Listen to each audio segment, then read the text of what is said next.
Dalam dunia MotoGP, hanya sedikit nama yang mampu melampaui batas olahraga itu sendiri. Valentino Rossi adalah salah satunya. Selama lebih dari 2 dekade, ia bukan hanya pembalap, tapi ikon, pahlawan, dan musuh yang ditakuti banyak rival.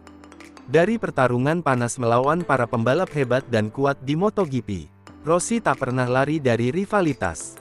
Ini bukan hanya tentang kecepatan, tapi tentang ego, warisan, dan nama yang tak ingin dilupakan. Valentino Rossi dan para rival terbesar di MotoGP.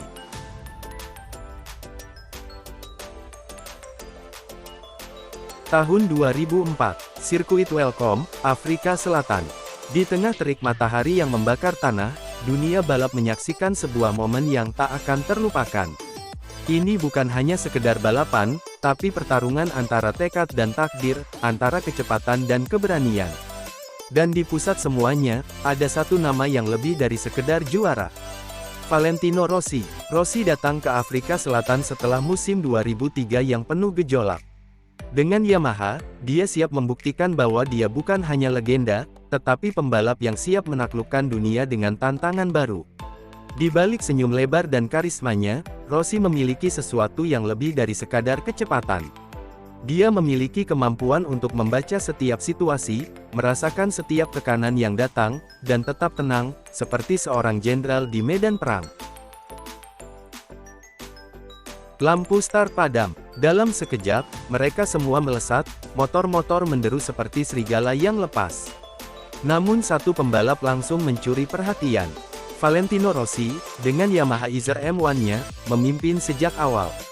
Seakan-akan tak ada yang bisa menghentikannya. Di setiap tikungan, di setiap lap, Rossi melaju tanpa ragu. Kecepatan dan ketepatan gerakan motor seakan menyatu dengan instingnya. Masing-masing pembalap yang mengejar tahu bahwa mereka tak hanya berlomba melawan waktu, tetapi melawan takdir yang sudah ditulis Rossi. Namun, ada yang tidak diam. Max Biaggi dan Sete Gibernau, rival-rival yang penuh ambisi, tidak memberikan ruang. Mereka mencoba menutup celah, memaksa Rossi untuk berjuang lebih keras. Tekanan semakin besar, tetapi, seperti yang kita tahu, Rossi bukanlah pembalap yang mudah goyah. Di bawah panas yang membakar dan sirkuit yang memaksa batas motor, Rossi tidak hanya mengandalkan kecepatan. Dia mengandalkan strateginya. Disinilah mental juara sebenarnya diuji. Seperti seorang maestro, Rossi mengatur irama balapan dengan sempurna. Lap-lap terakhir, di saat semua pembalap lain mulai merasakan kelelahan, Rossi semakin mempertegas dominasinya. Setiap tikungan, setiap lap, semakin jelas Rossi adalah juara sejati. Tidak ada yang bisa menahan laju sang legenda. Dan akhirnya, Rossi melintasi garis finish dengan kemenangan yang tidak hanya mengukir sejarah, tetapi juga membuktikan satu hal, bahwa Valentino Rossi adalah pembalap yang tak hanya cepat, tetapi juga tak terkalahkan dalam setiap tantangan. Setelah balapan, Rossi berbicara dengan kesederhanaan yang luar biasa, tentang bagaimana setiap momen balapan terasa seperti sebuah permainan. Tentang bagaimana ia bisa mengatur ritme, menghadapi setiap serangan, dan tetap tenang saat tekanan datang. Di Afrika Selatan, Rossi tidak hanya memenangkan sebuah balapan. Ia memenangkan hati setiap penonton yang melihatnya. Di tanah yang jauh dari rumah, ia menuliskan kisah legendarisnya, yang akan dikenang oleh dunia selama-lamanya. Legenda tidak diciptakan dalam satu hari, tetapi melalui setiap detik perjuangan. Valentino Rossi, juara sejati. Valentino Rossi, sang maestro MotoGP, punya banyak momen ikonik sepanjang kariernya. Tapi salah satu yang paling dikenang, tentu saja duel maut melawan Jorge Lorenzo di Catalunya tahun 2009. Sebuah pertarungan yang disebut-sebut sebagai duel terbaik dalam sejarah MotoGP modern. Apa yang sebenarnya terjadi hari itu? Yuk kita bongkar. Musim 2009 adalah musim panas dingin antara Rossi dan Lorenzo. Keduanya membela tim yang sama, Fiat Yamaha.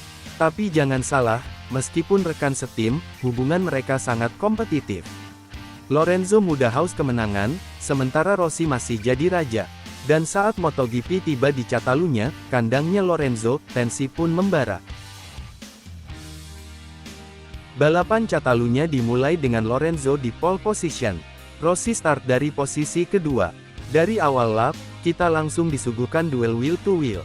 Lorenzo sempat memimpin, lalu disalip Rossi. Tapi Lorenzo nggak tinggal diam. Mereka terus saling overtake, berkali-kali.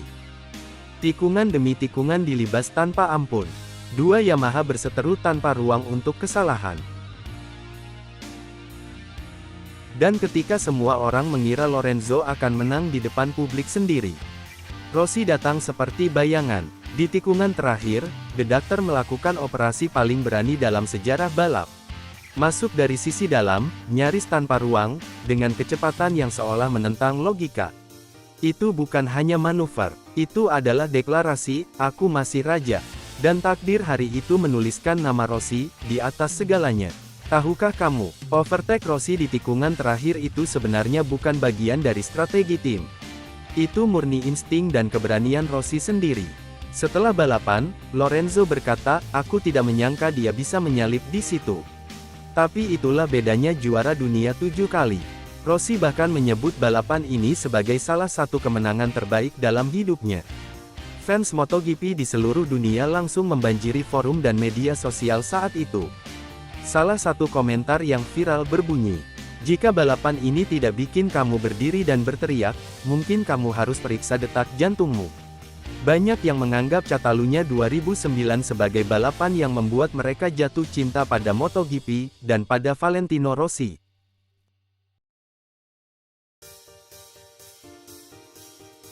Balapan di sirkuit Assen, Belanda, tahun 2015 menjadi salah satu momen paling ikonik dalam sejarah MotoGP.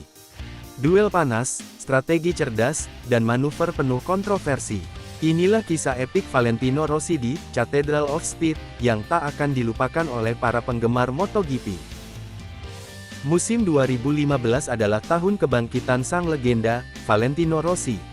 Meski usianya tak lagi muda, Rossi menunjukkan performa konsisten sejak awal musim.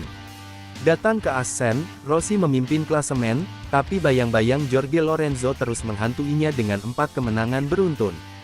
Di kualifikasi, Rossi mengejutkan semua orang. Untuk pertama kalinya musim itu, dia meraih pole position. Di belakangnya ada Alex Espargaro dan Marc Marquez, sang juara bertahan yang haus kemenangan. Balapan dimulai dengan Rossi langsung tancap gas, mempertahankan posisi terdepan. Tapi Marc Marquez tak tinggal diam. Meski start dari posisi ketiga, Marquez dengan cepat menempel Rossi dan terjadilah duel yang menegangkan sepanjang balapan. Lap demi lap, keduanya saling adu strategi dan kecepatan. Marquez mencoba menyalip di beberapa tikungan, tapi Rossi menunjukkan ketenangan dan pengalaman. Semua mata tertuju pada dua nama besar itu. Sampai akhirnya, drama besar terjadi di tikungan terakhir, lap terakhir. Marquez melakukan manuver agresif di dalam. Keduanya bersentuhan. Rossi keluar dari racing line dan memotong cican terakhir, tapi tetap melintasi garis finish pertama. Manuver itu langsung memicu perdebatan. Apakah Rossi curang? Haruskah dia dihukum karena memotong cican? Race Direction memutuskan, tidak ada penalti. Rossi dinyatakan sebagai pemenang yang sah. Dalam wawancara setelah balapan, Marquez menyiratkan rasa kecewa. Tapi Rossi membalas santai, "Kalau aku tidak memotong, kami pasti jatuh berdua." Kalimat yang kemudian jadi legendaris di kalangan fansnya. Kemenangan di Assen 2015 menjadi titik penting bagi Rossi dalam perebutan gelar. Meski akhirnya gagal juara dunia musim itu, momen ini membuktikan bahwa dia masih punya taji di usia 36 tahun. Balapan ini juga mempertegas rivalitas baru, Rossi vs Marquez, yang memanas di paruh kedua musim.